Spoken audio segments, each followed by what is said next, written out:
let me turn the microphone now over to one of the members of the new Leadership Council and one of the leaders of the SDGs in the United States, who has brought the SDGs first to life in his diplomatic capacity when he was serving in the Obama administration and was part of the process of the SDGs coming to life.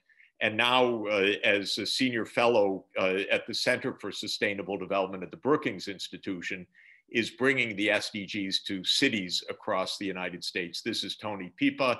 I think many of you know him well. Tony, thank you for everything you're doing. Thank you for being on the Leadership Council and speaking to this assembly of people. Let me stop sharing my screen so you can see me rather than our dashboard.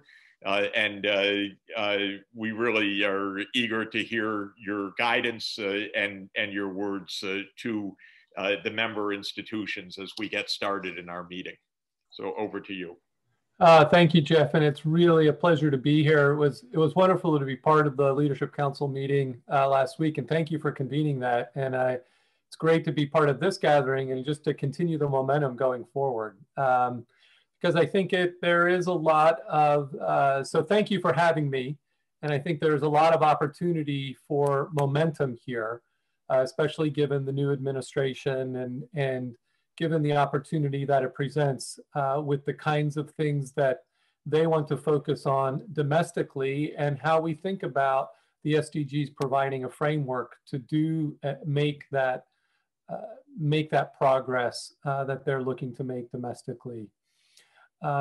So I'm Tony, as Jeff mentioned, I'm Tony Pipa. I'm a senior fellow in the Center for Sustainable Development at the Brookings Institution. And I wanted to share just a little bit about some of the opportunities that I see from the project that we oversee at Brookings on local leadership of the SDGs. As he mentioned, we're working with cities and city government officials and mayors across the world and particularly in the US, as well as a lot of the partners that they're working with locally to take the SDGs and adapt it locally. And the centerpiece of our work is a community of practice of those senior officials from local government across the world that we call the SDG Leadership Cities Network. Now, these are cities that have been the vanguard of committing to achieve the SDGs. Some of them started this commitment right when the SDGs were created in 2015. To take the SDGs and try to achieve them locally. And that means taking a framework really that was created to measure national and global progress and adapt it for their own local purposes and aspirations. And just to put a point on that and to be clear, so I know that all of you recognize that there's a goal within the SDGs, SDG 11, that focuses on making cities and human settlements inclusive, safe, resilient, and sustainable. But this is different. This is even beyond that. And Jeff just mentioned Mayor Peduto. This is mayors and local leaders seeing their communities reflected not just in SDG 11, but in the entire framework, in the entire set of SDGs. And they're doing this by making policy commitments, by thinking about how procurement ought to reflect those policy commitments, by undertaking executive directives, by looking at their budgeting, and also by governance and how they engage with multiple stakeholders locally to be able to make progress on this.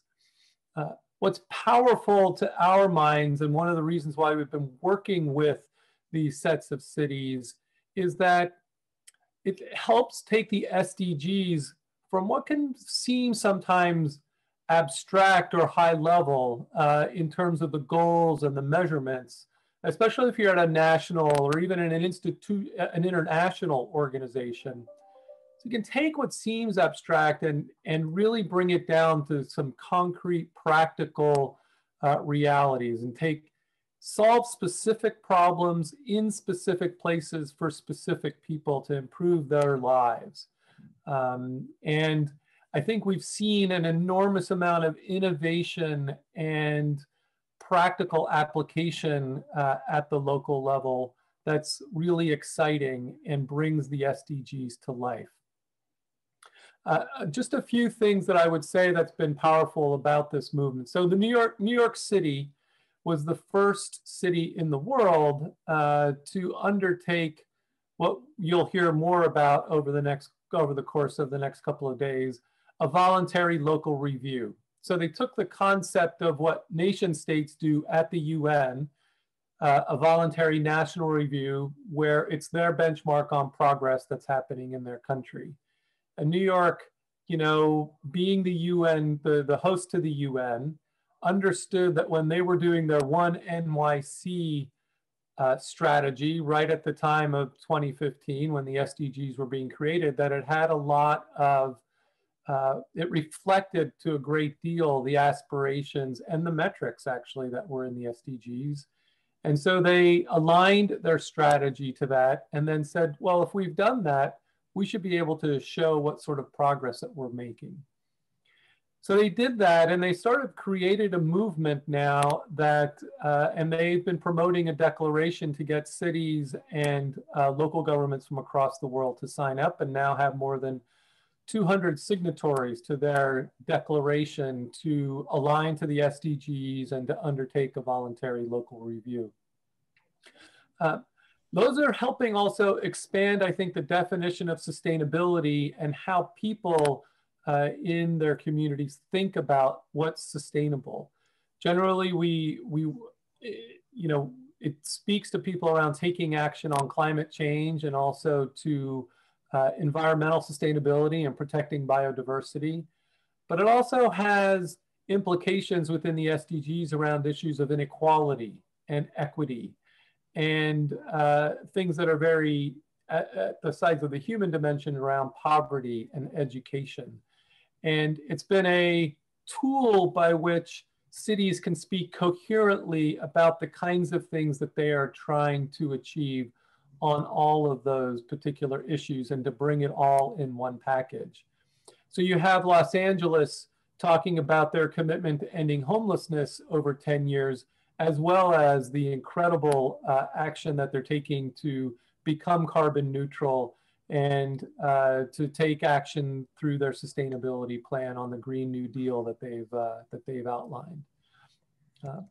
Yeah, I think the other important thing is that the SDGs has given these cities a common language, both with each other to share their practices back and forth, but also with other stakeholders like universities. And we've seen an enormous uptick in the kinds of partnerships that universities are having with city governments as they think about the SDGs. And this runs the gamut from the data and the metric sides of the SDGs to even understand where they are as a local community, to understand the data, to be able to disaggregate data so they can look at the impact on different demographics, whether it's around issues of racial equity or gender equity, as well as spatially, different neighborhoods, different places within the city.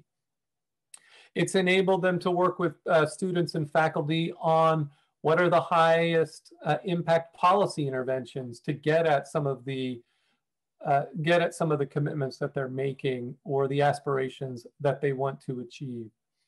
And then frankly, it's also been a place of positive energy and momentum to see yourselves as part of a positive agenda that's both helping make that progress locally, but then being part of making a contribution to a global movement and to what progress looks like on the global stage.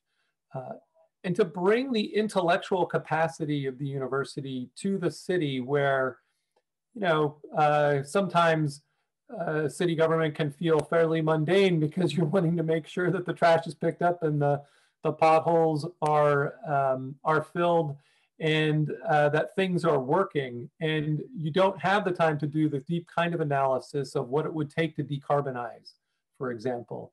And I think it's a place where cities have, universities and the partnerships that they've been able to do with cities have been able to bring a lot of intellectual capacity, a lot of analytical capacity and new ideas as to the ways in which cities can address these issues and achieve their aspirations. So it's been an exciting piece of work. We've been,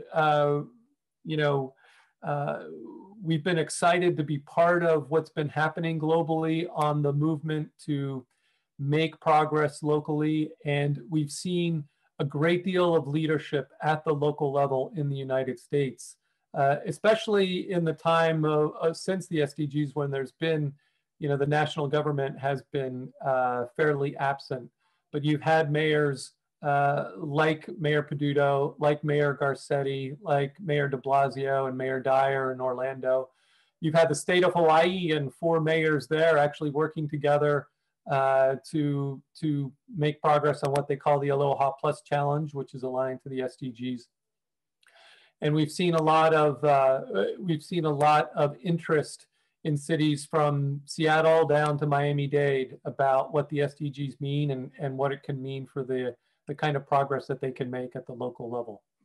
I know you'll hear more about this, and I look forward to having greater discussion on this and the ways in which the SDSN network and the universities participating in it can be working with their cities to be able to make local progress. Thanks very much. Tony, thank you. Thank you very much for engaging all these cities and for bringing the examples. And indeed, we're going to hear about Mayor Peduto's plan with his colleagues from the Middle America region in just a few minutes. Thank you very much.